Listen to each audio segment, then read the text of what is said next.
28వ అధ్యాయంలో 128వ అధ్యాయంలో ఒకటి వచ్చిన, యెహోవా యందు భయభక్తులు కలిగి తన త్రోవ యందు నడుచువారు ధన్యులు ధన్యులు ధన్యులు. ఎవరు? ఆయన యందు భయభక్తులు కలిగి ఆయన త్రోవ యందు నడుచువారు ధన్యులు. ఏ త్రోవ అది? దేవుని యొక్క సన్నిధి, దేవునితో కలిసి ఆయన త్రోవ నడుచువారు ధన్యులు. నిత్యము నీ చేతులు కష్టార్జితం నువ్వు అనుభవిస్తావు. నీ చేతులు కష్టార్జితం, మరి వారి యొక్క ఉద్యోగ రీతిలో కానీ, వారి యొక్క వ్యాపారాల్లో కానీ, వారి పనిపాట్లో కానీ, వారి యొక్క కష్టార్జితం కుటుంబంలో ఏమైంది వాళ్ళు అనుభవిస్తారు. భార్యాభర్తలు, తన కుమారుడు, ఆయన కష్టార్జితం. నీవు ధన్యుడువు, నీ మేలు కలుగును, నీ లోగిట నీ భార్య ఫలించు ద్రాక్ష వల్ల. ఆల్రెడీ కళ్యాణి గారు ఫలించింది అవునా కదా? ఫలించిందా లేదా? చెప్పండి హల్లెలూయా. చెప్పండి అందరూ ఒకసారి చెప్పండి హల్లెలూయా. శ్రావణి గారు, కళ్యాణి గారు ఫలించిందా లేదా? ఫలించింది. ఇదిగో చక్కటి శ్రావణ్, వెంకట్, రమేష్ ని ఫలించింది అవునా కదా? ఫలాలు ఎన్ని రకాలు ఉన్నాయి?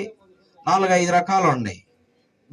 గర్భఫలం, ప్రతిఫలం, చెట్లు ఫలాలు, ఇంకా 2 ఉన్నాయి. సో మనకు కావాల్సింది ఏ ఫలం కావాలి? ఇప్పుడు ఏ ఫలాలు ఉన్నా కూడా ఉపయోగం లేదు. భార్యాభర్తలకు ఏ ఫలం కావాలమ్మా? గర్భఫలం. ఆ ఫలాన్ని దేవుడు ఇచ్చాడు, ఫలించింది. చక్కటి కుమారుడిని దేవుడు అనుగ్రహించాడు. ఈ కుమారుడికి నూతన దయాకిరీటం దేవుడు ధరింపజేసి ఉన్నాడు. హల్లెలూయా. సంవత్సరం అంతా గడిచిపోయింది, 2వ సంవత్సరంలో అడుగు పెడుతూ ఉన్నాడు కదా.